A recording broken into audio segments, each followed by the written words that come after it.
Mehmet Oz, one of the most interesting personalities in medicine. So I just wanted to introduce Rick Stingle. He is perhaps best known for co-authoring Nelson Mandela's autobiography, and we are so happy to have him here tonight. Please join him.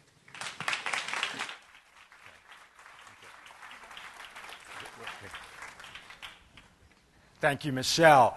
It's been fantastic co-hosting this wonderful conference with Dr. Isaacson. Where is Dr. Isaacson? And the Aspen Institute and all of the other partners here. It's just been fantastic. My job is to introduce Dr. Oz, and now I'm sure know him from his most famous honorary patient, and that is Oprah Winfrey.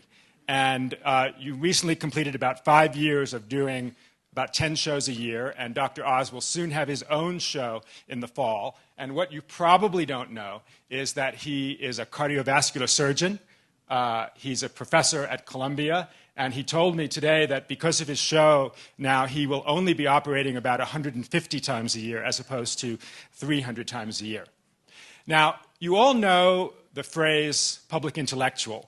And there are a lot of them around, and the best interpretation of a public intellectual is somebody who is raising the dialogue and raising the conversation in America. But what Dr. Oz is a different category, and he is a public healer. He is raising the awareness of health, the awareness of wellness in America. I think you're the preeminent public healer in America, Dr. Mehmet Oz.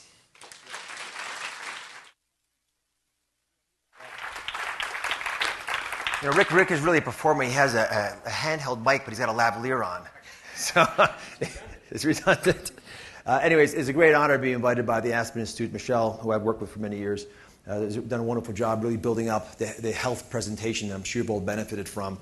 And Rick, who I've gotten to know well through the Service Nation movement and the role of volunteerism, but also by magazine weekly, comes to my office, so I have no choice. But it's actually a very good experience, and it brings some sanity to an often confusing world in which we get bombarded with headline news. And it's been a dream of mine to talk meaningfully about what a healer might say about health. And so I presented a couple ideas, and I'm going to share with you some of my thoughts about where I think we can make a meaningful impact in this nation, focusing on health issues. I'm going to do it very quickly because I want to save time for the 10 questions. You've all seen a curve of this nature, if not this one, showing increasing health expenditures. And I'm not talking about dollar signs today. I'm talking about something much more profound, I think. But pay attention to the red line.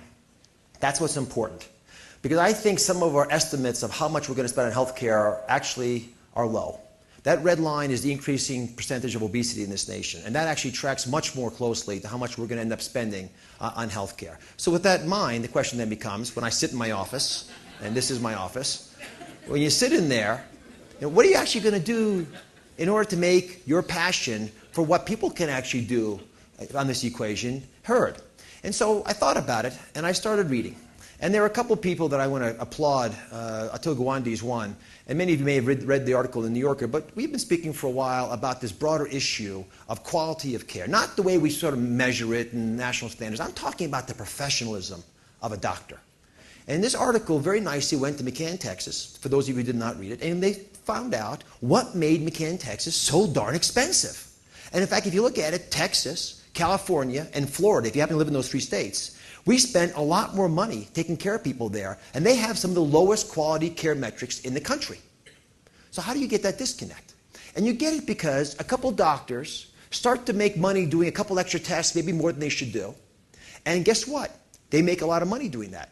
And so they can actually market and drive out competitors who maybe aren't doing that. And when that begins to happen, you begin to see, like you would in any ecosystem, a shift towards the more aggressive creatures in the environment, and they become more profitable. And that becomes the culture, because you practice medicine the way you learn medicine. So then you find out from your peers that maybe you should be doing more tests, and all of a sudden everyone's getting more tests. We estimate that at least 20% of healthcare provided in this country, 1/5 of all the healthcare provided, is unnecessary or harmful. So that's pillar number 1. That's 20% right off the top that we have an opportunity. I haven't told you how we're going to fix it yet. I'll get there. But 20% savings right there. And I can say right off the bat, we're having a big debate in Washington, and we've been talking at this conference about health care financing. We're not talking about the care of health. And I don't care what system you like are going to support. None of them are going to work if we don't deal with the fundamental reality of individuals cutting down their illness burden. Because we cost twice as much to take care of per person in America than Europe because we're about twice as sick. That's Milken's data from his foundation. So that reality has to stay. You cannot be a wealthy nation if you're not a healthy nation. So we've got a patriotic duty to start to address this thing, and it's going to have to happen at the level of the individual. That's one of the conceits of the show, frankly. Because by getting into people's living rooms, you can start to get them to change their minds. So issue number one is too much care. Issue number two is that the business model of medicine is flawed. And by that I mean, think of any business. And this is data from the Harvard Business School. Professor Christensen shared it with me recently. There's two basic ways businesses work. You have the solution shop, right? Intuitive people thinking deeply about problems and working through them and giving you value. That's very difficult to quantify. You don't know what it's worth. Right? When you go to a lawyer, they charge you by the hour because they don't have another way of charging you. But some lawyer firms say, listen, I'll charge you per project. Or if I sign with you, we're going to charge X amount of what you make. Because they actually don't know. But these are all solution shops, intuitive people coming up with ideas. Then you have business entities that are value added. These are sort of more cookie cutter operations. So let's translate this to medicine. You go see a doctor, you don't feel well. They, through intuition, knowledge, insight, interview, etc., figure out that you got diabetes. Diabetes treatment does not require intuition. It's a solution that's much more based on a cookie-cutter, very simple, value-added approach. What does that mean? You go see someone who maybe is not an MD. In fact, you're probably better off not seeing an MD for diabetes. We have data on that. You see a nurse practitioner or a physician's assistant. They like taking care of the same problem every day. They get good at it. They know how to follow protocols. It's in their DNA. It's not in a doctor's DNA usually. Most doctors don't want to be in that kind of a setup, so they don't spend much time focusing on it. Now, what do we do in medicine? We have both, right? You have solution shop the doctors with ideas of how to solve problems, and you have chronic illnesses that strip at least half the healthcare budget away. And what do? We lump them together. When you go to the hospital, they're all in the same bucket, which means we charge a lot and don't do right some of the things we need to do for chronic disease. So to recap, you've got the basic reality of 20% too many operations, procedures, medications, whatever, that potentially are harmful. And you also have the reality that we have merged together two fundamental businesses into one business we call healthcare in America. And they have to be separated. Right? Now, where do you play a role? This is the only complicated slide I'm going to show, and it's not complicated. Can you all see, those of you who are not colorblind, that the left panel has more red in it than the right panel? You all see that? All right, this is a DNA chip. So what they did was they looked at how many cancer-creating genes the person on the left has versus the person on the right. The more red, the more cancer. So who do you want to be? The one on the right. All right, they're the same person. Same person. The difference, Dean Ornish put them on a one-year program of lifestyle management. I'm going to say this a little differently. This individual and a whole cohort of 100 people with prostate cancer who were part of this trial were put, after diagnosis of prostate cancer, instead of getting surgery, on a lifestyle management program. And their DNA changed. The proteins they made from that DNA were altered. That is profoundly important because that means the very infrastructure of what builds us can be altered by basic lifestyle shifts. And that's pretty good evidence to us that many of the chronic ailments, breast cancer, prostate cancer, obesity-mediated diseases like high cholesterol, hypertension, all these things have changes that are so deeply seated in them by lifestyle alterations by us that we actually have much more control than we ever thought possible. What's the problem then? This is the problem. America's pushing as hard as they can, and they can't get in. Right? And why is that? Well, I would argue America hadn't gotten the message because we haven't given it to America. And all of us in this room are the movers and shakers that can make this happen. Because the basic message that they have to get is, A, they got to be smart patients. Now, what does a smart patient mean? A smart patient means, and by the way, we were asked to work with the Joint Commission on this project because they said, you know what, we got at least 100,000 people a year dying of medical errors, and we're not making any impact at all with all these regulations and rules and things we're throwing at doctors and industry because we're not using our best ally, the smart patient. A smart patient knows their medical history. I had a patient recently, could not make this up. I was asking him a question. I said, have you ever had a colonoscopy? The guy said, geez, doc, I don't remember. Take a tube the size of my thumb and you put it up. You remember that? I got to go. I got to call Dolores, doc. I don't remember. Right? What's the next question you're going to ask? Right? So there is some responsibility here on the part of the individual. You need to be able to do very simple things like getting second opinions. Now, let's talk about a second opinion. Why don't people get second opinions? Most common reason?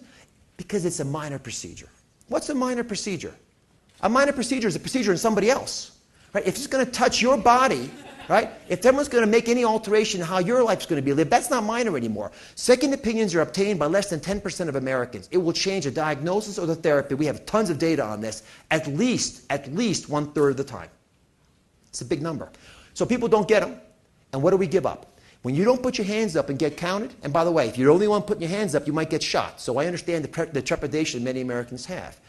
But if you think about it this way, you might feel more bravely. If you go out and get a second opinion, the second opinion then gets pushed back to the first doctor. And that first doctor learns for the first time that maybe someone like you doesn't need surgery or medication, or maybe they do, but whatever it is, they learn.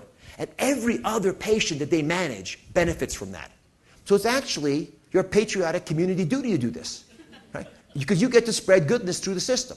When I was speaking of professionalism earlier on, that's what I was getting at, because we have an obligation not just to take care of our patient, number one, which most, I think, doctors do reasonably well, but we have to advance the knowledge of the field, which many of us don't do. Now, in addition to that, they want this. This is me aging 40 years into the future, right? And it's not very pretty, is it? I am kyphotic, I got a lot of belly fat, I'll come back to that in a second. My skin doesn't look too good. You know, nothing's pretty about this picture. And I'm not going alone. We're all going together. The question I have for you, is this the only way we could age? And I would say that I can create for you a path that might be different. These are the top 5 life adjustments that through the Real Age Survey we predict will dramatically change about 70% of how you age by the time you're age 50. So if you're a 3-year-old, obviously most of your lifestyle issues are genetic. But by the time you're 50 years old, 70% of how you age is based on lifestyle choices. And these are simple things. I'm not going to go through them in detail. But things like blood pressure and whether you smoke or not and insights about exercise and food. These are all very straightforward, running off tackle ideas. The challenge for us, and I was asked to chair the last White House town hall on health. And I can speak very directly to this issue.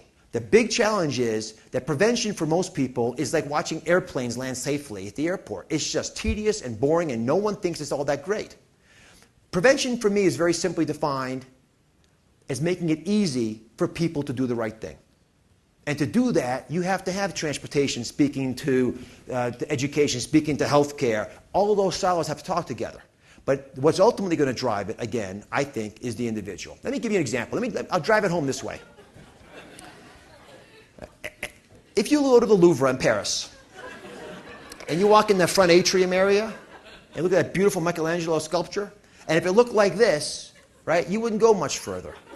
Right? The foundation of obesity in this nation, which is just one of many examples. I only picked one. I can go down this path in any direction that you guys desire. But the foundation insight is that most of what we try to do is based on willpower. Willpower doesn't work. How many of you can hold your breath indefinitely underwater? Put your hands up. Huh? Nobody. Huh? It's a foolish question. You've got a dozen redundant systems in your body to force you to eat. There is no biologic value of not eating until the recent era. So the question isn't, can you overcome your biology? It's, can I nudge your biology just a little bit back in the right direction, so it will naturally take you where you want to go in life. How do you do that? Well, first you got to know what to measure. And most people worry about their weight. It's a bad metric for most Americans. What people really need to measure is their waist. And the number is very simple. It's your height divided by 2. If your waist size is greater than that, you got a problem. Rick, come on up here for a second, buddy. Now, I'm picking on Rick here because this is an opportunity for him to show off. We haven't seen that yet. So this tape measure, very simply, no magic here, right? I'm going to do this to all of you before we leave now. How tall are you? 5'11". 5'11". All right, so what's 5 times 12, everybody? 60. Plus 11, 71 inches. Take that in half, 36 and a half inches, 35 and a half inches. Suck it in, buddy. Suck it in, suck it in. Okay. 32 inches. Show off. All right, now, why did I bother measuring his waist? Why didn't I ask him his waist size? By asking his belt size, right? Because most men never buy a new belt size after the age of 40. They just bring it down like this, Right? And they waltz around. You seen this ever? You seen this look? So now there is a syndrome. It happens about 75 times a year in this country of men coming into emergency room complaining of extraordinary belly pain, nausea, vomiting, and constipation. The nurse walks over, undoes his belt, sends him home. Right? I couldn't make it up. It's called tight belt syndrome. Google it. It's the real thing. Right?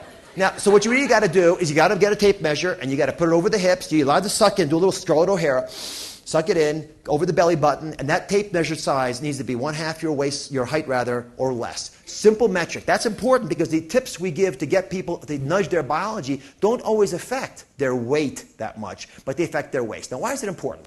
It's important because of this. See that yellow pad? Get rid of that for a second. Liver's up there. It's that orange thing. The gallbladder's the bright green. You guys had a little snack out there a little earlier. That food now is in your stomach. It's going down to the small bowel. And as it goes to the small bowel, it mixes with bile. Now, bile is like a soap. It washes the contents of the stomach and makes it absorptive. So it begins to milk its way across the small bowel lumen. And as it does that, it goes up this big vein called the portal vein. That vein feeds the liver. If what you ate was good for you, your liver loves it. It converts it to whatever you want to make it. Protein, fat, carbohydrate. If it's not good for you, it turns your liver into fat. A foie gras is what you become. 20% of Americans have foie gras livers, fatty livers. Finally, the omentum. It sounds like momentum without the M. It gets ponderously large and it stretches out as you accumulate more and more belly fat. Because historically, when our ancestors felt stress, it was always for the same reason. Famine. That's what stress was. So what's the first thing you do when you feel stress? You turn on a cascade of biologic responses that get you to eat more of things you wouldn't normally eat. That's how you dealt with a famine. And you will store it there on purpose because it's hormonally designed to store it there because fat in your belly was readily accessible to your liver if you had a problem. But fat in the belly does three things. It poisons your liver, which causes lousy LDL cholesterol to accumulate. It puts pressure on your kidneys, causes high blood pressure, and it blocks insulin, causing diabetes. Those three diseases alone, if we could address those, we don't have to talk about healthcare finance anymore. So how do you do it? Well, how many of you think that breakfast is good for you if you're on a diet? Put your hands up. Most everybody. You think Pop-Tarts count? Right, no. You got to have fiber at breakfast for it to work. Why? Because fiber slows down transit of food and turns off this valve. It shuts down the valve between the small bowel and the large bowel. It's called the ileal brake. When that happens, you stay full for longer. And I'm talking this in about 2 hours at a session with my daughter. I was going to talk a little bit about how she finally figured this out. But at this very foundation, when kids realize that when they have a soft drink for breakfast, they can't concentrate at 10, it hurts everything about them until they treat it. And so you begin to address it by giving a kid oatmeal, whole grain bread, or cereal with fiber in it. All of a sudden, they're not hungry until noon. They can focus and concentrate and behave and prosper. That's why the federal government, all of us, give free breakfast to every kid in America. And we still can't get more than a quarter of them to take it because we can't get it into the classroom. One of the big opportunities I think we have. Secondly, there's a chemical called ghrelin. It's a hormone that makes your stomach growl when you get hungry. I'm giving you simple biology tips. No magic here. That ghrelin level takes about 30 minutes to come back to normal after you've had a meal. Or if you're like me, in 30 minutes you've had 3 meals. So what you want to do is turn it off before you sit down at a meal. So half an hour before you go out, grab a handful of nuts, throw them down, or a piece of fruit, something that sort of gets that ghrelin going back down. So you naturally will want to eat less when you sit at the meal. Again, you're taking advantage of your biology, you're not beating it. And the final and third tip, muscle mass. You cannot lose weight meaningfully without muscle mass. Muscle burns 50 times more calories than fat does when it's being used. And unlike jogging, which only burns calories when you're running, muscle weightlifting, even if your own body weight, continues to accumulate and use calories even between workouts. Now, the average person says, well, can I do that? Well, if you look at the wild, look at this cheetah chasing after its prey, and you see how powerful it is because it's going full speed. The question is, can humans go full speed too? And I think the answer without any question is yes. We can definitely do it. Right. So to go full speed means you actually have to learn about getting yourself back into a shape that takes you where your body naturally wants to go anyway. We are designed to move. What kills us is not cancer or heart disease. You know, if I got rid of all the cancer in America, you know how much I'd change our life expectancy? 2.8 years. Nothing. What kills us is frailty. What kills us is not being able to walk. If you can't walk a quarter mile in 5 minutes, the chance of you being dead in 3 minutes is 40% higher. These are big numbers. So we have an opportunity as individuals, and nobody can do that for you. And no matter what you legislate in Washington, only you can make those decisions, but we can make it easier. Because ultimately what I'm asking for is for folks to think about a U-turn. Now, you know when you're driving along in your car and you miss the turn off? Does the GPS berate you? No. It says the next available moment, make an authorized U-turn. What's the big deal here? Now, most of us, we had a bad day at work, or just the kids are a problem, and you got that cheesecake there. And so you just take a little tiny slice, because it just is what you need now. And then you realize you didn't quite cut it straight. And then, and soon you pass the whole thing over here, Mom, I got it. And it's what we often will do when we're talking about these programs. Smart dieting, smart living is not a wind sprint, it's a marathon.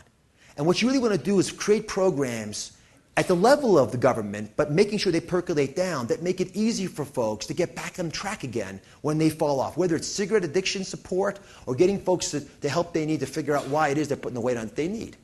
In the end, the real secret is automation.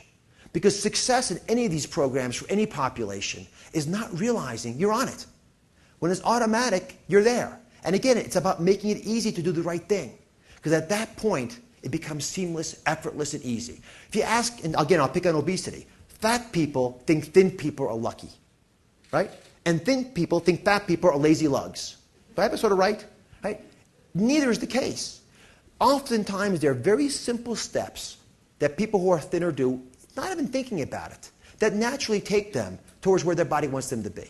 If you follow plans like this, I think the average American can age like this. Here I am going 40 years again, but it's a little different outcome. Less of that omental fat, that belly fat I was talking about. Even, I think my face looks better skin. I look more like Clark Gable here.